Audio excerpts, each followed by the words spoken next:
এখন এই মুহূর্তে আমি যে অঙ্কটা করে দেখাবো সেই অঙ্কটা হচ্ছে যে ক্লাস 10-এর 1.3 যে অনুচ্ছেদটা রয়েছে সেই 1.3 অনুচ্ছেদের 11 দাগের প্রথম অঙ্কটা, অর্থাৎ 1 নম্বর অঙ্কটাতে কি দেওয়া আছে না x² plus ax plus 3 equal to কত দেওয়া আছে 0।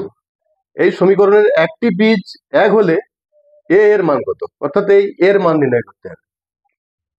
এখানে যেহেতু বলা আছে একটা দ্বিঘাত, এটা যেহেতু x² প্লাস ax প্লাস 3 মানে একটা দ্বিঘাত সমীকরণ, তাহলে একটা দ্বিঘাত সমীকরণের দুটো বীজ থাকে, অর্থাৎ কি দুটো মান বেরোয়। এখানে x দিয়ে শুরু অঙ্কটা, তাহলে x এর দুটো মান বেরোনোর কথা, তার মধ্যে একটা মান দেওয়া আছে কত এক, তাহলে আর একটা মান জানা নেই। যাই হোক, আমার যেহেতু একটি মান দেওয়া আছে সেই একটি মান আমি বসিয়ে দেবো, বসিয়ে দিয়ে সরল করলে দেখা যাবে এর মানটা কত পাওয়া যায়।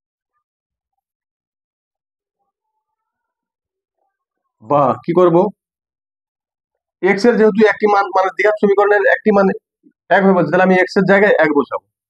তাহলে a² প্লাস a ইন্টু এক প্লাস 3 ইকুয়াল টু 0। বা আমি সরল করলে কি আসবে না, এটা হচ্ছে 1 আসবে, প্লাস একের সঙ্গে এ গুণ করলে এ হবে, প্লাস 3 ইকুয়াল টু 0। বা আচ্ছা, এ ইকুয়াল টু ওদিকে চলে যাচ্ছে কত -3 হচ্ছে, আর -1 হচ্ছে। বা এ ইকুয়াল টু কত হচ্ছে -4।